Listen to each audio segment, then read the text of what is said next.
Right, like video in a share movie for now or no so any be and share. Now be PM Ghana. One of the main challenges are Ghana this year a traffic congestion. And I feel so crown no say ubi akwa adwuma na ubenya car ede akofie. Aye nsem bebre na honorable Joseph Bukari Nekpe ono ene minister for transport. Wakasa achiachire nhihye bebre aban ede agu akwan mu mode ba beti sa traffic issues ekoso ama Ghana this year etete hu afensu kra no. The good news we breaki and say Ghana Airways start operations latest by December 2026 any gisem de Ghana this year nyina enya asem ketwa na yenje bre nkotie nsem Honorable Joseph Bukari Nekpe ono ye transport minister ono so edi atudwa edi afa transport issues across. Forefront of radio and TV discussions has been the crisis we experienced in the last 1 or 2 months relative to transportation within the city. I know the Vice President visited you at the office for you guys to put your heads together and see how you can resolve the challenge. Where are we now? Has it been resolved? Is the problem still persistent? And what are you doing to get it out of the way? Mr. Bonsu, let me first of all say that we as government, and for that matter the Ministry of Transport, it is a heavy worry to us when issues of transport come up on daily basis. Okay. And rightly so, our people deserve to travel or move in comfort.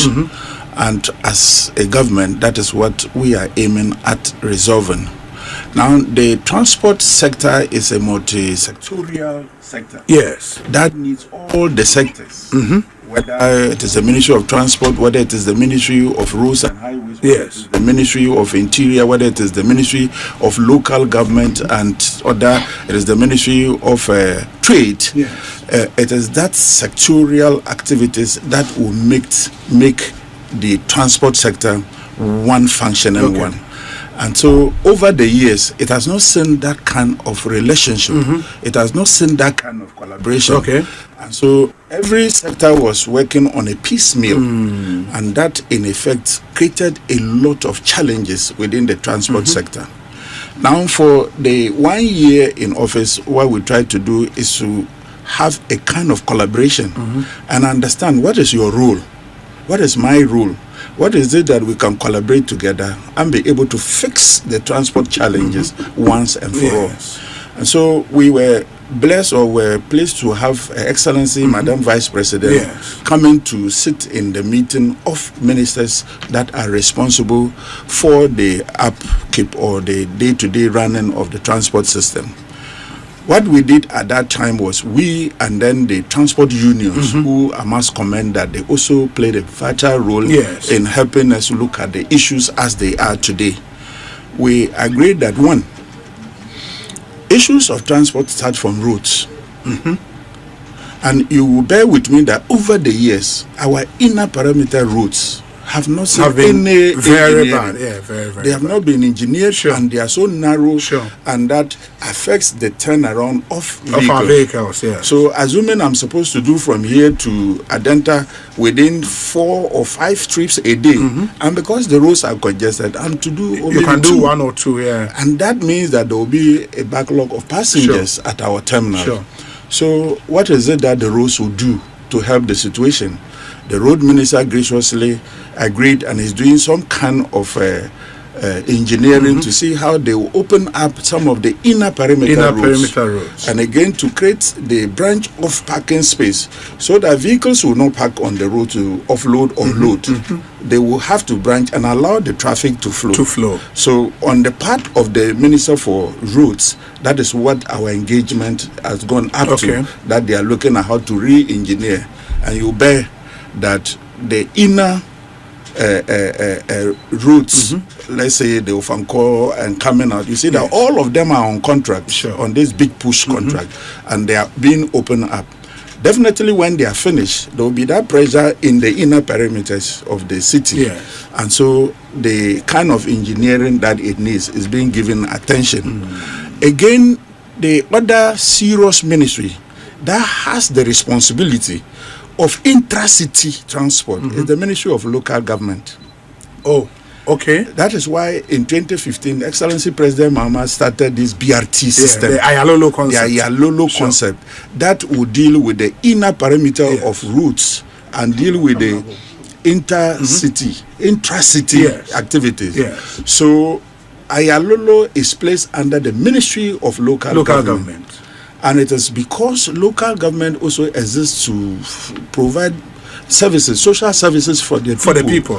And so with our meetings with the minister, you can see these days that the MMDCs are on the routes trying to decongest the streets, trying to move pedestrians or pass traders from the terminals and to open up the city so that traffic will flow. And again, they are also determined and willing to retool the Ayalolo that is responsible for the intra-city transport. Yes. And that collaboration is going on, and I believe that it will bring results. Another aspect of it is the Ministry of Interior. You know, road services involves a lot, and that is where whether discipline or indiscipline shows itself or shows its ugly face, and people get on the roads, deliberately do things that will create delays, create congestions, and traffic is not moving. And so the Interior Minister, with the engagement we have had with him, is also working hard to get more of the police on our roads to ensure that they direct and make sure that traffic flows, and we will be able to have that kind of turnaround time for our drivers who will want to move and then take our commuters. The other ministry that is very important has to do with the Trade Ministry. And trade. Okay. It comes in because, you see, vehicles move and they need to change parts, they need to overhaul themselves, and they need to get a lot of their vehicle parts to be able to function. And that is where our spare parts dealers come in. Okay. And they rightly under the ministry or the supervision of the Ministry of Trade. Now, we have had one of the highest transport fare reduction in this country last year. Are you sure? Yes. Last year, we were able to negotiate with our transport unions, and we came to a transport fare reduction of 15%. That is the highest. We've had 10 to 11, maximum 12%. But this was 15% reduction. Now, the drivers wouldn't reduce their prices because a lot of them were still complaining of the cost of spare parts. Sure. And the issue of spare parts in the past was that, the dollar was so high, they couldn't purchase the dollar, and that was why. And today, we all agree that the dollar is stable for a quite long time now. That should be able to trigger in some kind of spare parts reductions. They used to complain of fuel prices and that it was high, which is also down. For some time, there's some kind of stable prices within the region, but still, the spare parts dealers wouldn't reduce their parts. With the conversation we had with the minister, she is putting up an app that will have a price list of all spare parts. So, Mr. Bonsu, from your house, you just go to the app, open it, and to tell you where the prices are good for you. And you drive straight to that shop. And we believe that when all these activities were put in place, work together, we will be able to sanitize and decongest our streets and allow free flow of the traffic. Okay. Now, what we, the Ministry of Transport, responsible for intercity transport movement, we are planning to do is also to be able to retool some of the agencies or the companies with us. Under you. That is Metro Mass Transit Limited and Intercity STC. or STC that is working with us. Those are the two companies that are with us, and we are determined to retool them and also make sure that we will get one of our agencies, that is National Road Safety Authority, to continue or to start with a vigorous road campaign. Safety road campaign. But before, because I like how you've broken the roles of the respective. Have any idea how this crisis came about. I mean, we've heard some very interesting reasons, but Yes. what are the reasons from the work you've done? You see, the situation is a multifaceted one. Over the years, the state transport that are supposed to augment the fleet or the services of the private sector Yes. have not been retooled. And because they are not being retooled, they are not able to perform their complementary role to the private sector. You know, transport is led by the private sector. And if you want your people to have jobs or get jobs to do, they have to be empowered through the private sector Yes. to invest more in the transport system or the transport industry. So our own, the Metro Mass and the STC, have been left behind for so many years and they've not been retooled. It is one of the factors that actually are affecting them. Now, we talked of the Ayalolo that is responsible for the intracity. Intracity. Ayalolo has been left over the years not attended to.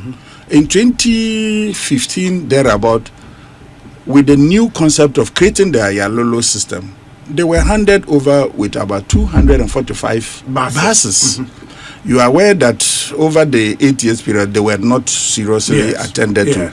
And today, they can only boast of 80 buses. 80. Functioning buses. Functioning buses. And they are responsible for Greater Accra, Kumasi, Takoradi, and Tamale.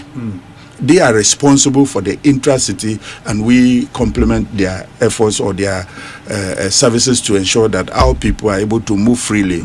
So based on that number of years of neglect, the two government institutions under the Ministry of Transport are unable to perform. And I believe the private sector too haven't taken advantage of the situation.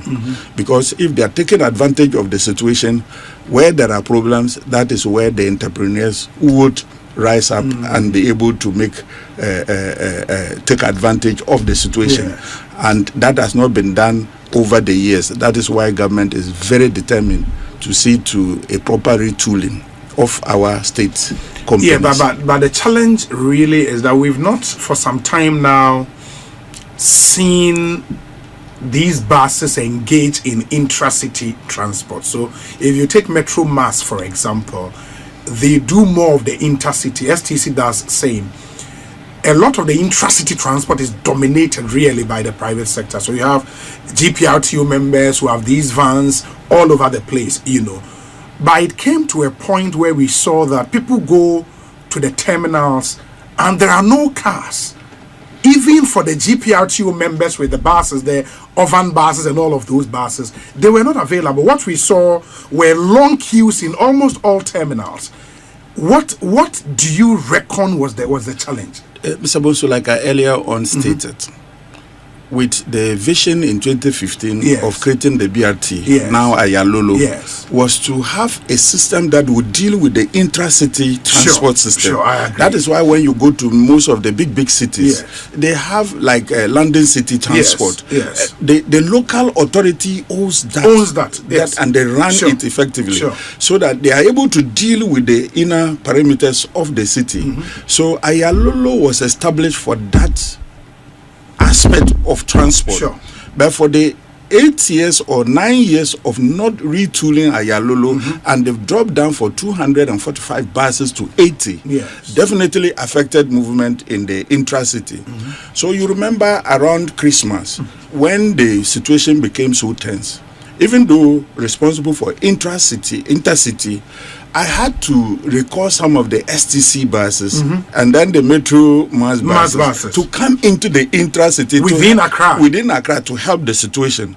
That was the interim measures we took. Now looking at how we will like re-engineer the city with the roads, with the local government involvement, with the interior involvement and transport, we are looking at a comprehensive opening of the intracity and allow the free flow of traffic. So with this point that we are in now, we are working hard to see within these days how we are going to help the situation within the intracity. My happiness is that the local government ministry is now very interested in it, and I can see the MMDCs rising up to the occasion in ensuring that they get out to people. The turnaround time of the vehicle, so you admitted to it, if it is supposed to do 5 trips and it is doing 2 trips, meaning that there will be a kind of people locked up. Very regrettable that during this period our workers, our people are left over stranded. And the same way, but when you drive around town, say for this way, today is Thursday, if you've driven around town since from Monday, do you still see queues at the terminals? Yes, we see some of the queues at the terminal at some of the peak hours or the peak times. That was why, if you heard yesterday, we were appealing to most of the big companies, like a big media group like Ashanti Media. Yes, you should have a staff bus that in the mornings your staff will locate at points where they can get to join the vehicle, and then they will come to work to improve upon your productivity. At close of work, they need to go and rest and come back to work the following day. So the staff buses will help. Today I am in talks with the head of civil service to talk to most of the agencies and departments that if you have a staff bus, for instance, the Ministry of Transport, we are going to put our staff bus and put the driver's numbers out there. Other ministries or agencies around the Ministry of Transport, in the mornings, if they are coming to work, they should know the routes our buses will use, so that the workers who are along those routes, even though it won't solve the problem, but it will take some of the pressure away. So we are, in a way, telling all those big companies and agencies and ministries with staff buses, so that they will also help. You only see the management driving company vehicles home, and their staff are left behind. Their workers are left behind. For them to go and struggle and join public transport. Yes, that is why when we took over office, in my ministry, they were to buy vehicles for management, and I stopped it. Even though we have a staff bus, we are buying 2 more staff buses. And this time around, they are going to be the EV buses, and we'll put a charging system there, so that we can help more people around the ministries. And would that be for free?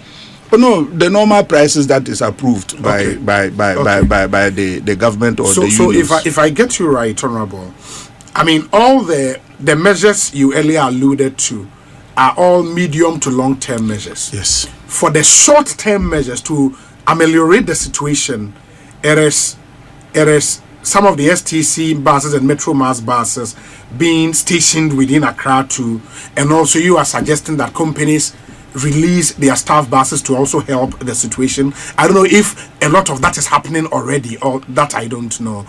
But what other, so as far as the private sector is concerned, what is the engagement with them like to get a lot of those vans in town? Because it seems they have also decided that if we are not allowed to charge a certain rate, then we are not moving our buses at all. Is that also part of the problem? It shouldn't be, Mr. Bonsu. It shouldn't be. We are looking at developing a country that all of us should be able to feel good in. Yes. And so if all the indices are dropping on all the things that you will need to move your transport system, like fuel prices, they are coming down, the higher rates of maybe increases in fuel is no more seen again. We have just seen a continuous reduction of fuel prices for you, and you cannot also do same to your commuters or your passengers who patronize your business on daily basis. Then we are running to a halt that the pedestrians or the commuters will be there, they don't have money to pay, and you have your vehicle, and the vehicle will not be having work to do. So we are looking at it complementing each other. So if the prices of fuel are down, the prices of spare parts will also go down, and by extension, the lorry fares should also go down accordingly, so that all of us will feel part of the economy or the system. What we have to realize is that in the short to the long-term measures, government is working hard to bring in some more buses to help solve this problem. However, government is still of the view that the private sector still has a role to play in the transport industry. And that is why we are encouraging that the private sector should still take advantage, but not to look at high charges. Maybe if you are charging so high and fewer people will use your services, you will not make the profit you need. Yes. But you go by the price agreed by the unions. The unions are part of the drivers or the private people who sits down to consider that, okay, at this rate of the fuel prices, we can charge this amount of money. And if they agree with government, then so be it.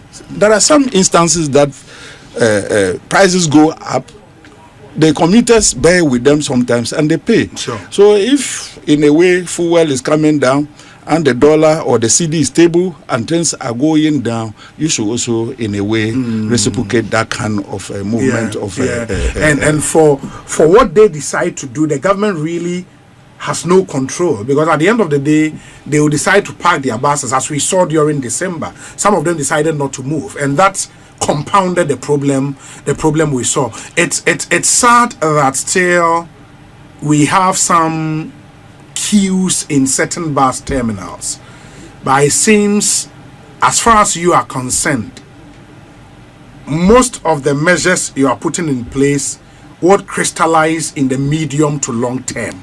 It may not be short term, because in the short term there is not much you can do, if I get you right. Yes, Mr. Bonsu, you are very right in saying that we have to look for measures that will solve the problem immediately. Yes. But the long-term aspect of it is how we can retool all the agencies government, the companies that we are running. Yes. And hopefully the Ministry of Local Government will also retool the Yalolo that is responsible for intra-city. Now, transport is not only road services transport. Yes. Transport, we have the coast. And the ministry is also working hard to ensure that we bring alternatives to the road transport. Yes. And so the coastal or inland water transport is also being looked at by government. Yeah, but all of them are medium to long term. But what the people want to know is the immediate solution. So like today, what's the solution for people? I don't know if you've gotten as a ministry to your wits end where you've been overwhelmed by the situation, at least in the short term, because the buses you have to release from Metro Mass, you've released them.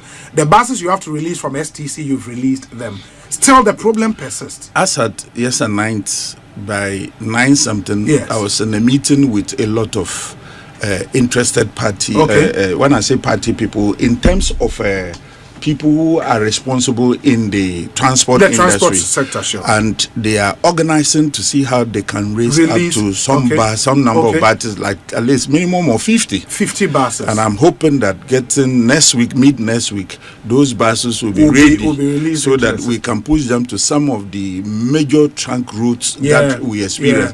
But the truth of it is that you also notice that in the mornings and evenings, the peak hours, that is where the congestion is. The challenge is. So the vehicles are stuck in traffic sometimes. And because there's no free flow of traffic, the movement is becoming something in a curtailed way. And that is why I am happy that the Minister for Roads and Highways is looking at how to re-engineer the routes. And we have also spoken to the local government ministry that the district assemblies, they have a responsibility to open up some kind of asset routes, so that we don't much depend on the trunk routes alone. So that there should be some kind of routes within and traffic will flow. That will in a long way help solve the problem system. And I think going forward we need, I don't know if, because now Ghana, everybody wants to own a private car. I don't know if going forward it's part of the ministry's plan to say, hey, there is a point where beyond which people cannot bring in private cars. Looking at the nature of our roads and all of that, is it something that can be done? If you were with us last week, sometimes I prefer, or we want to work behind the scenes. Sure. And we went to the roadside to see the situation. You can count, or you could count from 10 to 20, 30 private vehicles, 1, 2 in a vehicle, 1, 2 in a vehicle. Then it will get to 2030 before you see one commercial vehicle maybe carrying 15 people. Wow. The main buses, because of the numbers, the few numbers we have, you just see about 60 vehicles, then you see one person in there. One vehicle that has over 60 passengers or 60 commuters in it. So you are right that the private vehicles are more on our street, and it adds to the congestions. Sure. The truth of the matter is they don't have alternative. You need to go to work. You need to come on this to do. You have to move. That's true. And that is why government is looking at retooling. And when we have enough of the retooled vehicles, we will be able to set in some inner parameters that at this place you terminate at this point. You can park your car here. You can park your car here because there will be vehicles that will be moving. Sure. And plans are far advanced to ensure that we'll do the vehicles in stages or in badges so that we'll be able to solve the problem gradually. See, we have to take some time to holistically tackle the transport system. That's why I was talking of other alternatives. Currently, we are seriously working to improve upon the coastal and inland water transport. Okay. And we've gotten 2 big vessels or ships that will now do from here to Lagos. We are from here to Lagos? Yes. In Nigeria? Yes. Okay. And they are at the port right now, ready. Very soon they will start operations. Oh. We are in talks with other people who want to move from Accra to Takoradi. Okay. So when we are able to do this, we will take much traffic on the roads, so that the traffic will be turned to the coast or the sea, and then there will be this kind of barges that will be running transport services, and some of them are very fast.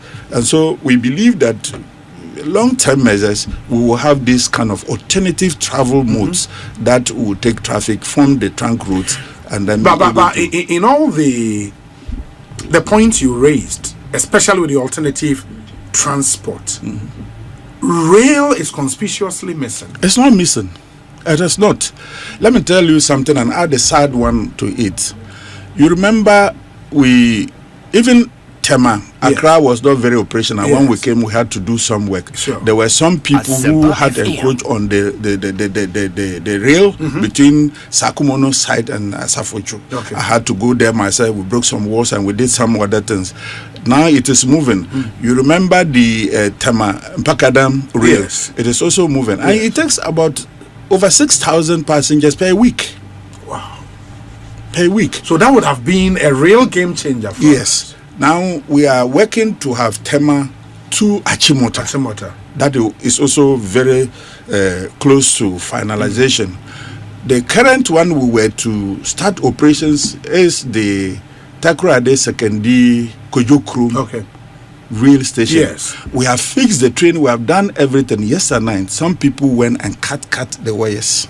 Oh, yes. In Takoradi. In Takoradi. So today we are talked to the Western Regional Police Commander to ensure that they'll find some security to protect or guide the train.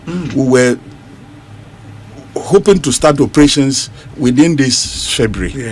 But this is what Ghanaians are going to do to a state asset.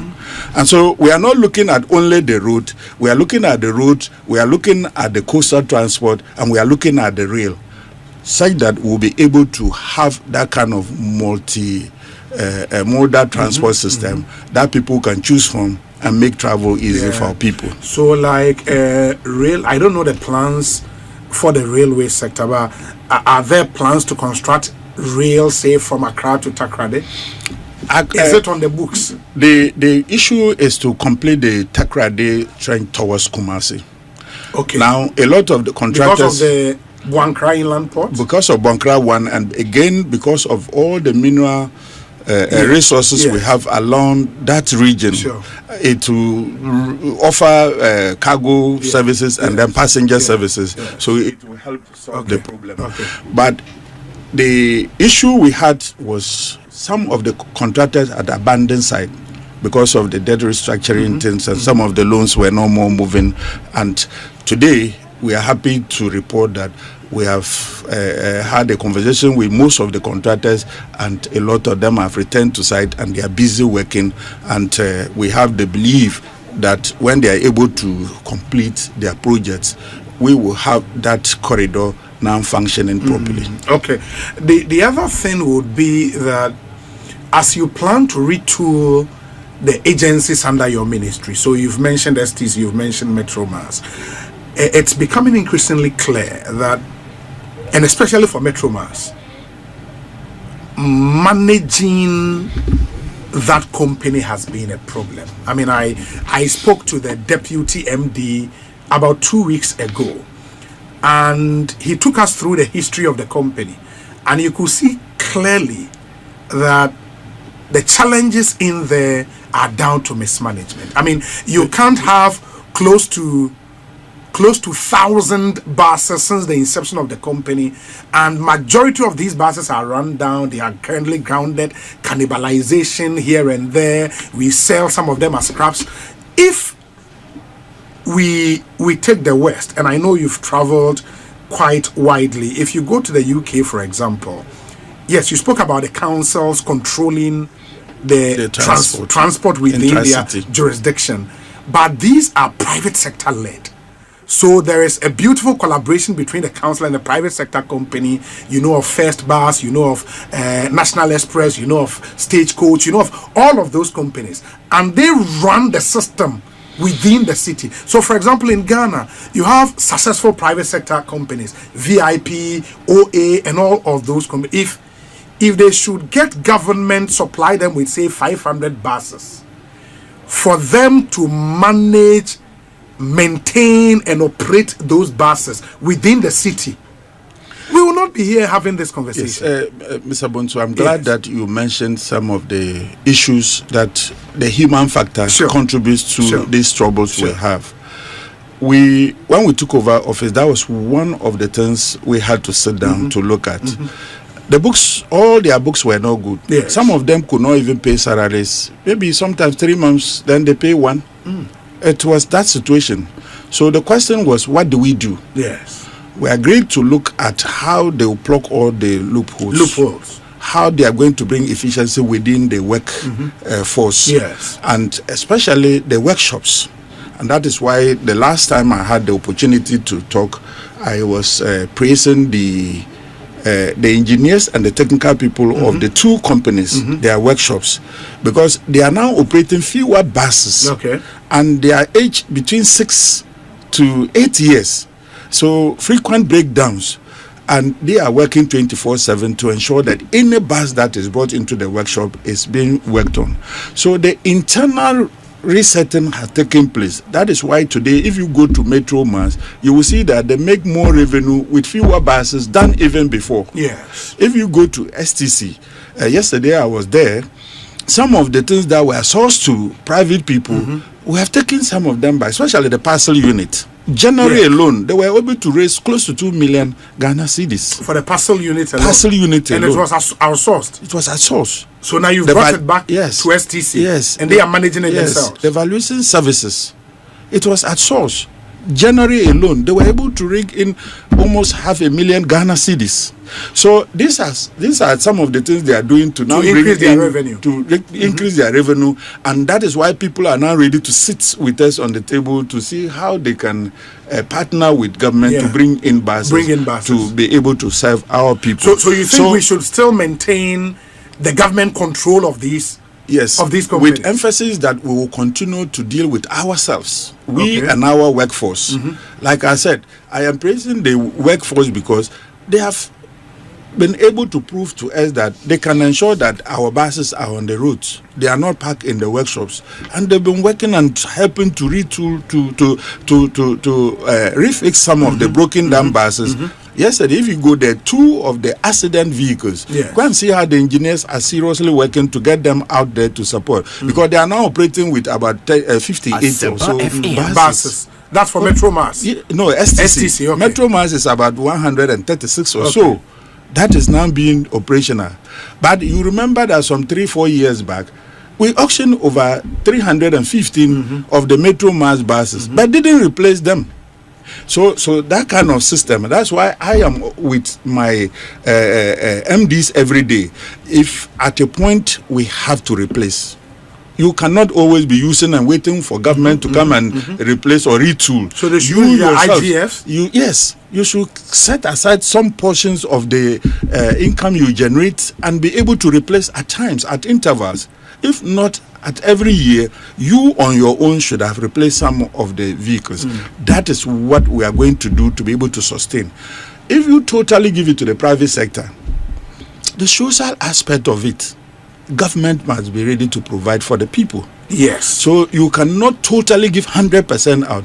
Currently, we are just within 10% of what is in the system. I mean, the private sector I'm not controls looking at overnight. it being 100% thing. So, like, if government should procure the buses, because if we identify that management is the challenge, yes, then government can procure the buses, give it to the private sector company, so they run. So the issue will be how well equipped is the private company that government will go to that risk of handing over state assets to them, hundreds of buses to them that you will not have direct control over as compared to the state companies that we control as government. They are all ideas that we are looking at. And you remember I just made some pronouncement that the private sector, we're expecting them to also come step up and what is it that government can do to create that kind of atmosphere for them to be able to bring in more buses? And like we were talking of the price reduction, if you are the private sector and things are very normal and you will refuse to reduce your prices, the passengers will not want to use your services. They will still want where it will be a little bit cheaper for them. It's true. But it is a holistic activity that we, government and the private sector, continuously we are engaging. The transport unions, with our last meeting we had, they are also still appealing to government for us to assist them to also renew their fleet, because it's been a long time. You hear that they've also brought in some new buses, and they are of the view that government we are working on all to see how we can support them to be able to also bring in buses to help the system function effectively. I have some few questions on the road transport, and then we move to aviation. And then, so on road transport, I don't know what you think about the claim that we've had a lot of congestion within Accra because of the performance of the economy generally. So people are interested in now moving into Accra, and that's how come we've seen the congestion we've seen. Do you agree with that line of thought?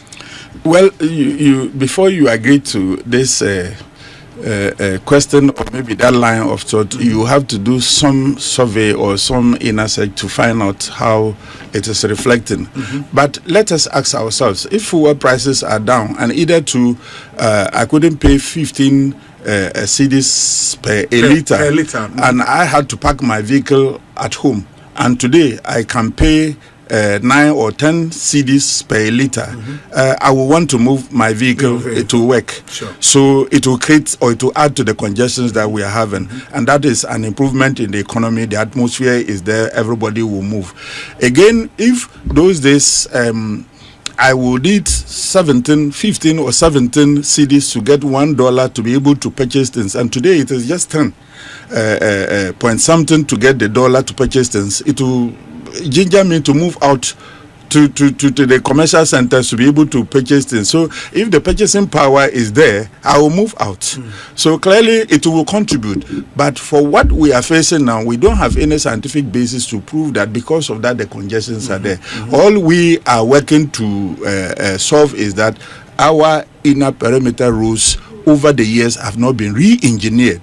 And because they are not re-engineered and they are not wide enough, or we don't have dual carriage roads, the congestion is there, and the turnaround time is affected, and vehicles are not able to move the way they want. But in terms of the re-engineering, based on all the conversations you've had, is it something that will start this year? Oh, yes.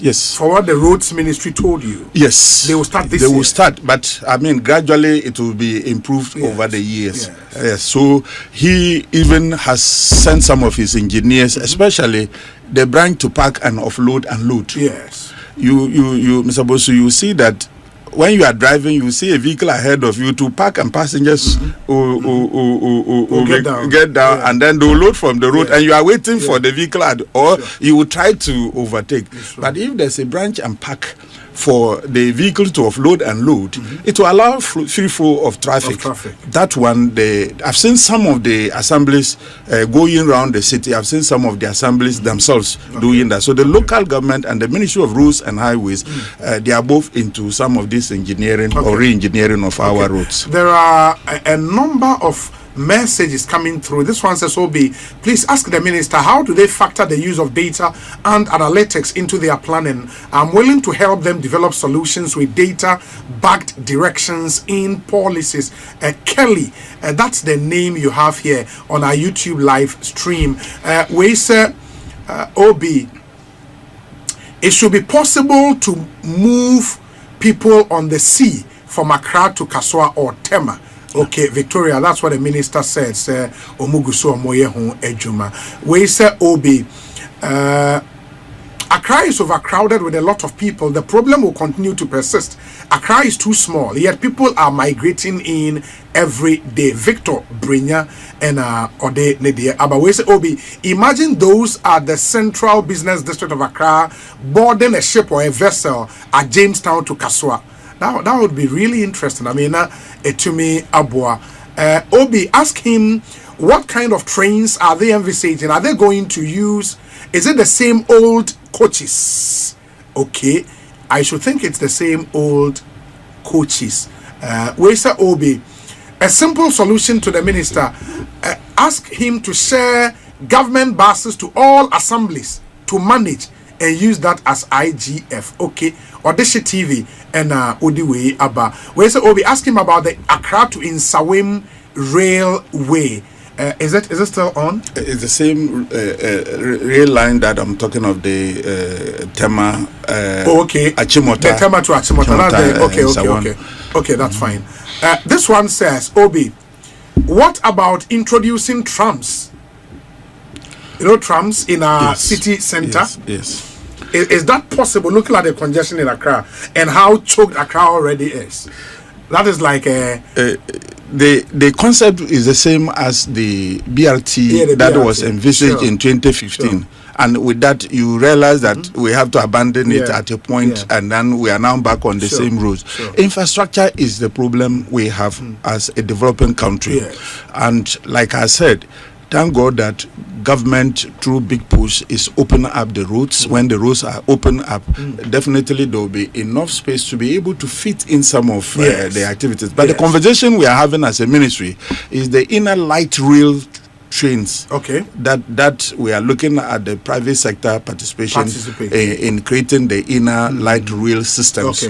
That will be like, say, what do you call, cycle to Dodowa, to Adenta, to Tema, to all those, this kind of inner light rail system. Those are the conversations for now we are having. That's fine. Obi, ask the minister why they are not resetting the ride-hailing companies in the country.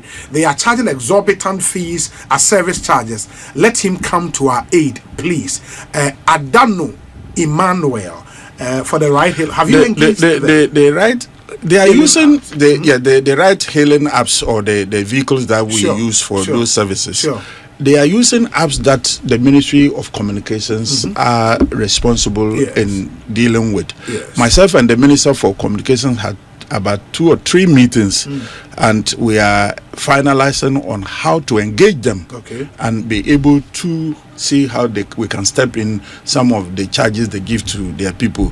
But the point is that it's a system that is or it's an app that they are operating with.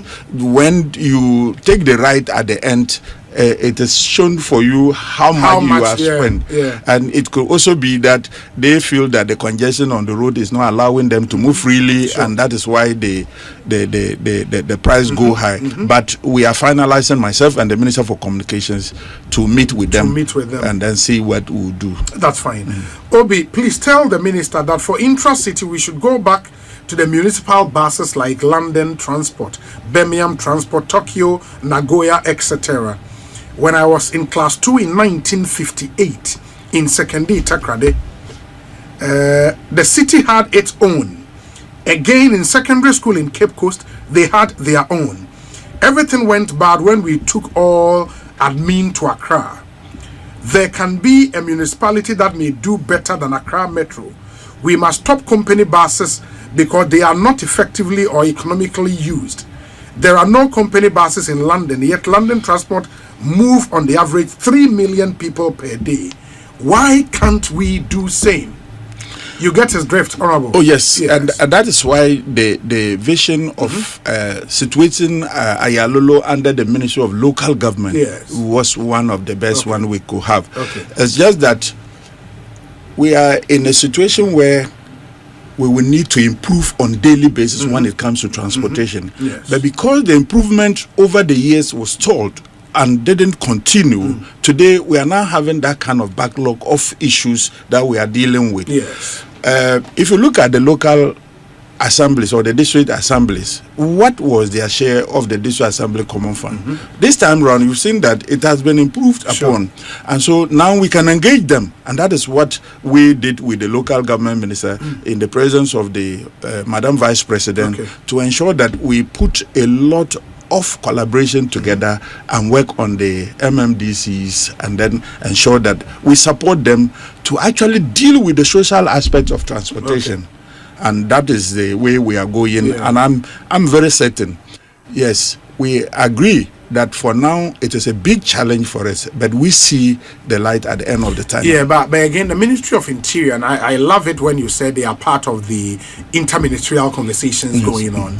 I mean, a lot of our roads have been taken over either by traders or by trotro vehicles parking just on the shoulder of the road. I mean, they either take 1 or 2 lanes and leave the rest of us to just drive on 1 lane. That is unconscionable. That is what I alluded to earlier, that the MMDCs are up to task now, and they are working to decongest their various municipalities or metropolitan assemblies. Oh yes, Accra Metropolitan Assembly just a week ago, I saw them out there trying to decongest the streets. I saw the regional minister herself coming to join them, and they were working to decongest the streets. That is why we are bringing all the ministries that are involved in transportation. And I earlier on told you how the Ministry of Roads is serious to do some re-engineering. The interior, the police aspect is to ensure discipline on our roads, enforcement of our traffic laws. Yes, and that is why the ministry over this 1 year we are serious in legislation.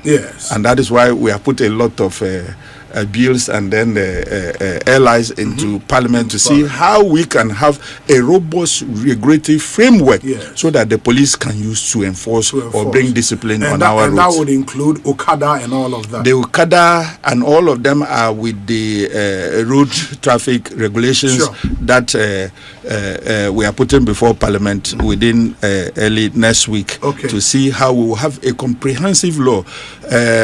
When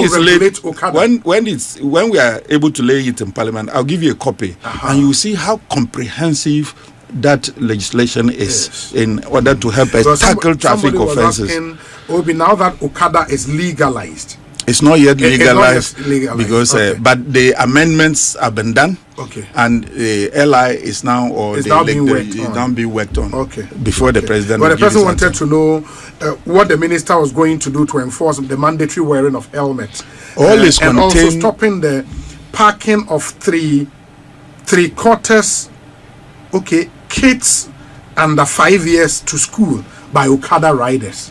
You find them on some of these Okada. The law, I can't call it a law because we are yet to... The bill. The bill. For now, it's a bill. Bill for now do not allow for you to carry children less than 12 years behind a motorcycle.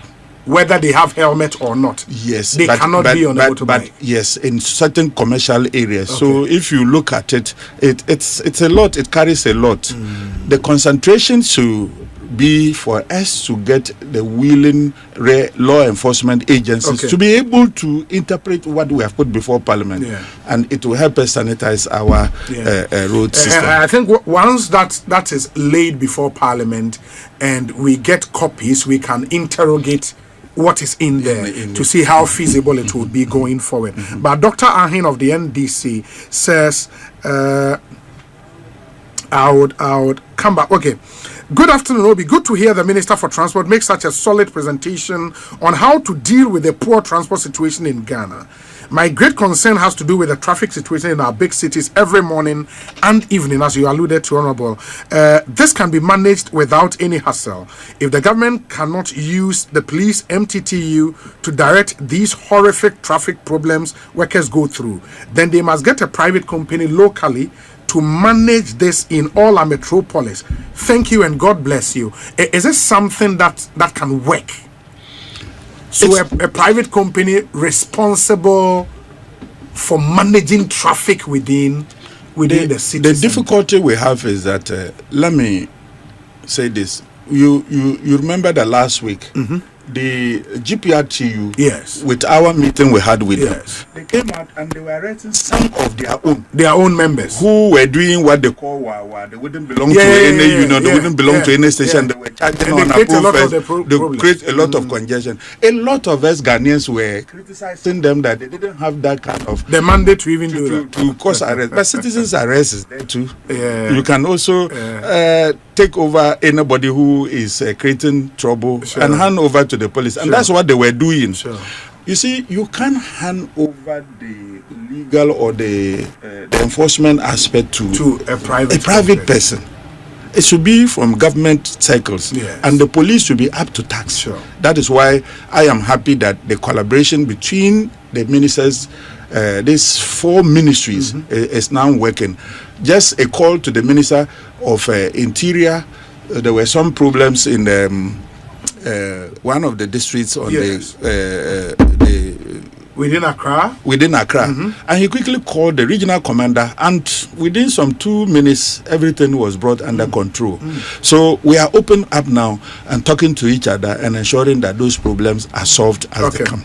Okay. Well, because of time, let's move quickly to aviation and deal with the most topical issue. Maybe we'll get you next time, and then we get into other areas, maritime and all of the other areas. We did a little of the maritime. That's why we're talking of the coastal transport. Yeah, the coastal transport. That's true. We are going to. That's true. Yes. That's and true. Again, we have this maritime-related offences bill. Okay. Because we want to now have that coastal transport. Yes. We want to have proper legislation that will to regulate that space. So it is also prepared to be laid before Parliament. That's fine. So where from this whole controversy around renaming Kotoka International Airport, how did this whole thing come about, Honorable?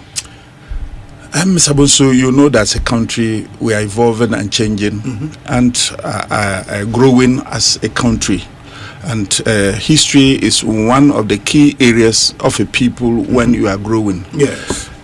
You remember that in the early days of 1946, during the Second World War, yes, the British Air Force used the airport as their military base, sure, for the purposes of the war. Yes. And after the Second World War, it was handed over to a civilian government. That was the time Osagyefo Dr. Kwame Nkrumah redeveloped and retooled that military base airport to a civilian airport. And as at that point, it was named Accra International Airport. History. Sure. And the city, Accra, is a rich culture city. It's a country that has a lot in history when you talk of our pre-independent days and the contributions that Osagyefo Dr. Kwame Nkrumah in Accra here and other parts of Ghana were able to do to support the other struggling African countries. Yes. Now, fast forward, there was a coup that overthrew the first president. Then another coup came in, and that killed Lieutenant General Kotoka around the forecourt of the airport. Okay. And his peers at that time thought of giving him some kind of honors. And they renamed the Accra International Airport after him. The airport has gone through a lot of development and things are evolving. So at a point where people will want to find out what Kotoka International Airport actually is. And you will see a lot of groups coming up with issues of you have to rename it, we will not, and there were a lot of pressure groups. And government decided, okay, let us look at the issue holistically. The airport originally was Accra International Airport. Yes. Accra is of significance, geographical recognition, importance to all of us. We have such airports like Nairobi International Airport, Addis Ababa International Airport.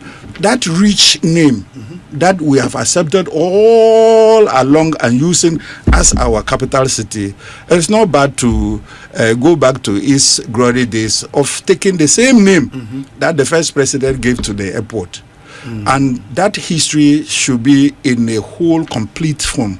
And that is why government, we are looking at renaming the airport to its original name. But what has necessitated the change? Is it because of the pressure from the civil society organizations and interest groups who have pushed for the change in name? Is that what government is responding to? The history of this country must be told in totality. Okay. It should not be told in pieces. So if we want to go back to history, it was called Accra International Airport. But that name was changed to Kotoka for a reason. The reason was because Kotoka participated in the 1966 coup, and his influence in that coup, his peers decided to name him after that airport. Okay. What we are saying is that as a rich cultural country with rich history, we should look at our history once again and begin to come back to ourselves and know who we are, what we were before, and today what we want to be. That in itself is taking up this issue of all these pressure groups coming, change it to this name, change it to that name, change it to that name, and a lot of suggestions are coming. Okay. So we believe that if we go back to its original name, it will help solve any of these. So the decision from government officially is to go back to the name Accra International Airport. Yes, that's just to amend the General Kotoka Trust Act. Yes, the 339. Sure. That we reverse it back to its original name. Yes. Accra International Airport. That is what we are preparing to put before Parliament. But is it subject to review? You see, it's just that the majority leader was telling the activities we are going to do during this particular sitting, and it is all over the place, and we are discussing. Yeah, because it's supposed to be laid in Parliament, and we debate it in Parliament, and then come out. No, so as we know of the bill or the lawmaking process in Ghana, when such bills go to Parliament, they become public document that we can interrogate properly. Yes, and then it goes to the committee responsible. That committee will receive memos from members of the public. Yes. Will this go through the same process? And I'm asking, at the point where memos will be received, will that mean the proposed name Accra International Airport can even change eventually? Well, as government, we are proposing to rename it Accra International Airport. That's what we are going to Parliament with. Okay. As to what other people will want to convince the Ghanaian people or government, that I am not in position to tell now. But for me, I am going to Parliament with for the name to be changed to Accra International Airport. I asked that question because I spoke to the Ghana Dangbe Council president, and he makes the point that yes, they agree to the Accra International Airport thing, and he alluded to the fact that when the Kumasi Airport was completed, originally we knew it to be Kumasi International Airport, but later it was renamed to Nana Prempeh the First International Airport.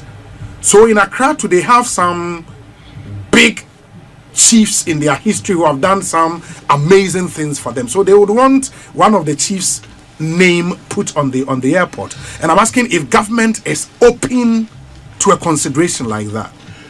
Mr. Bonsu, as the minister responsible of taking this bill to Parliament, my mind of going to Parliament is to ensure that we rename the airport to its original name. That is the Accra International Airport.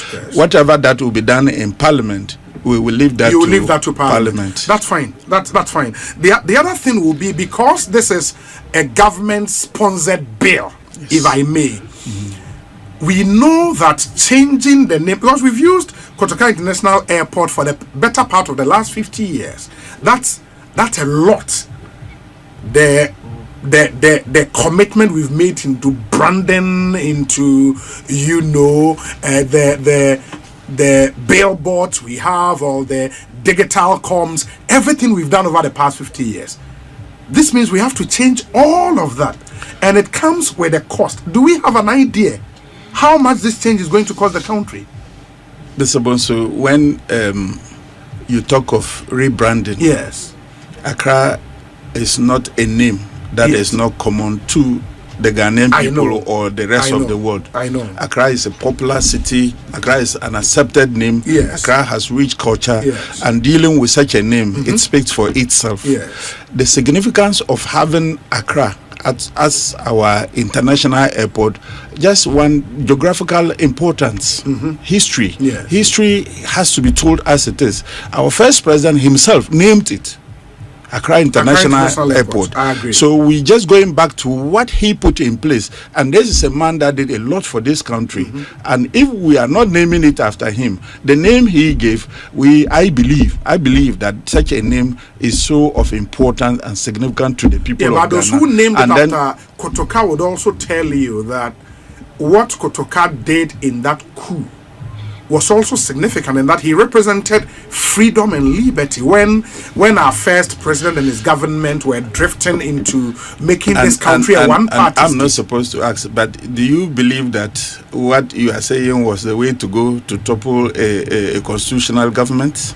Yeah, constitutional government which almost became dictatorial. They argue that Ghana almost became a one-party state, and that needed to be truncated. In any case, maybe we just had to be patient by then to ensure that democracy works at that time.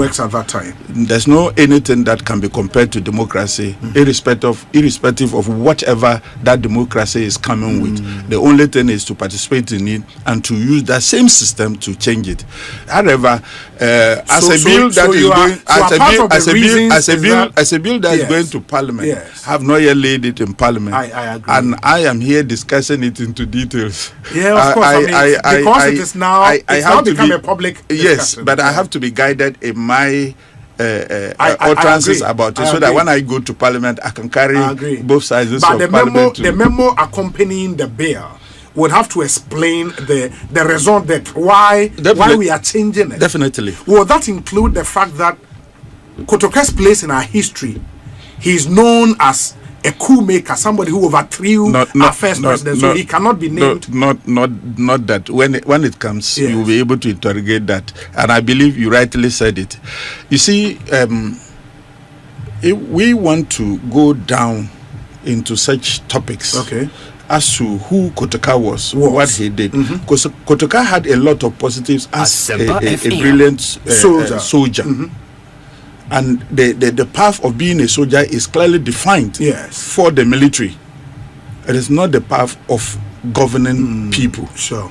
So clearly, I will want us to have a little constraint or restraint, so that when we get to Parliament, bill is laid, we'll be able to interrogate the rest of the issues. But I get you that Cabinet approved this.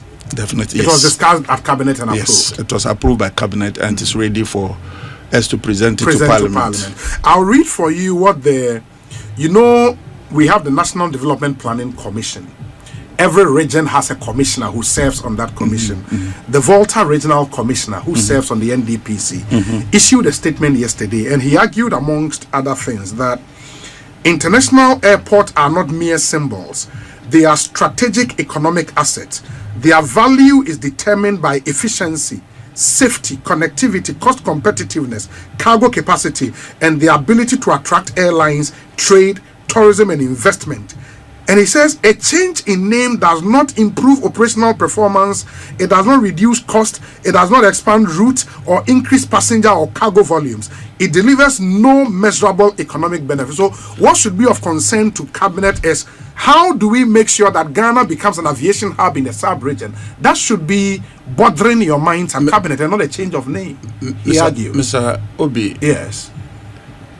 We in the Ministry of Transport and for that matter government, yes, we are aware of this challenge of ensuring that our airport or our aviation sector becomes the hub to aviation in West Africa and for that matter Africa at large. Yes. And if you go to Kotoka International Airport, you will see a lot of improvement. Just some 3-4 months back, His Excellency the President was at the airport to commission the advanced passenger information and passenger name record. This is something that is able to help us in our security architecture in the airport.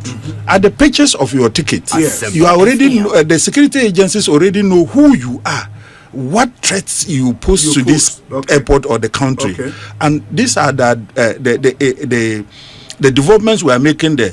You remember some few weeks ago there were pronouncements by me that we are retooling the Terminal 2 to ensure that we take we take part of it to serve the international purpose and the domestic aspect will be, and we are going to build a concourse, a connecting concourse between Terminal 2 and Terminal 3, so that we will reposition it to help decongest Terminal 3. Go there at peak hours to see the congestion in Terminal 3, meaning that the airport doesn't just become congested because the citizens march there. They are travelers, meaning that there's something going on in terms of development in our airport. And I can tell you that our airport, for that matter, Terminal 3, and the one we are retooling, the Terminal 2, when it is completed, our airport will be one of the best in the sub-region. And our aviation sector is growing, and it is one of the models you can find in West Africa. Whilst we are dealing with that, there are other issues that come along. That's why I was thinking that we'll be talking of the development of our airport. However, the change of name to, when we get to Parliament, we'll be able to marshal people. But I agree with him that our main focus should be how we will redevelop our airport. That is ongoing seriously. If you go down the airport for our pilgrims who will be going for pilgrimage, we are building a Hajj village of a sort. Go there and see the kind of development that is going on there, such that we can decongest our airports and allow them to have a place where there will be a clinic, there will be a rest area, there will be a canteen and everything there. Then they move beautifully to board and go to perform their pilgrimage. Go and see how we are retooling or we are re-equipping the aviation aspect of our airport to ensure the control tower is being put up and it's about 70 to 78% complete. All these things are not things that are isolation of the advancement of an airport. I can bet you that our airport is one of the best in the sub-region, and we are doing quality work there to make it even more functional, and friendly. But Honorable, we cannot run away from the issue of cost in the renaming, because the commissioner makes the point that renaming a major international airport is not cost-free. It requires parliamentary time, administrative capacity, and rebranding and system update expenses across global aviation, logistics, and digital platforms. Every CD and every unit of institutional focus devoted to symbolic change in its capacity diverted from urgent priorities, improving safety systems and all of those. KIA, which is Kotoka International Airport, is already firmly embedded in international aviation systems. Stability and predictability are assets in global air transport. Many countries deliberately retain long-established airport names while directing reform energy towards efficiency and all the things we've spoken about. So he believes that when we decide to rename KIA to now AIA, tickets and their branding on them would have to change, everything we've branded KIA on at the airport would have to change. All of that will come with money. Why would we want to spend our money that way when KIA is already a global brand? It has to start somewhere. Yes. And when history is involved, there's no way you will get it without some cost attached to it. If you are rebranding a name that is not popular or that is not known, then you spend a lot. Yes. But Accra is a name that is worldwide. That's recognized. The importance of Accra, the name that we all bear as our national or our capital city is not a name that we Ghanaians will say we will take difficulty in rebranding that name. There's some cost to the change of name, yes. But the point is that if you sample Ghanaians today, maybe you will get a higher percentage of Ghanaians who are in favor that we should set the history right as it was from the beginning. Yeah, but you should tell us if you did that sampling. And what was the result of the sampling before Cabinet took this decision? So at a point where I am before Parliament to argue out all this, you provide that information. I will wish that Parliament will have the opportunity first, because they are representing all of us, and that is where the bill is heading to. When it gets there, we will look at it. Don't get me wrong. A lot of views are being expressed. Yes, those who are for are many, and those who are against are also there. And that is why when we get the open forum to interrogate matters, at the end of the day, we'll be able to come out with a clear vision. But going to Parliament is for us to change the name to its original name. That identity or that name, that history is important for us as a people of Ghana, or as a people of this country. We should preserve it. We should bring it back. Yeah, as to whether majority of Ghanaians are in favor, maybe we need to speak to data. I don't know if you have that data before even Cabinet took this decision, because I don't know if a lot of Ghanaians will think this is the most important thing the Ministry of Transport should be focused on. I don't know. Maybe you have the Mr. data. Obi, I just told you that the most things the government is doing at the airport, I mentioned some of them. They are all ongoing. And looking at how we are going to improve upon the passenger services, the facilities at our airports, how to upgrade some of the facilities. Maybe the next time I'll be visiting the retooling of Terminal 2, I will go with you, and you see how beautiful that place is. And somebody will agree with me that government is already doing its best to be able to position our airport. With the rest of the issues, we will discuss them at the appropriate times, and we'll be able to give you what data or whatever the Ghanaian population is thinking about the rebranding or the renaming of Kotoka into its original name. Very well. Well, I'll say a big thank you. I think we've taken a lot of your time this afternoon. We are so grateful to you for coming. So in due course, we'll have you back in studio and then have a conversation again. We will have to say big thank you to you, because you've given us the platform to directly have a conversation with our people through you.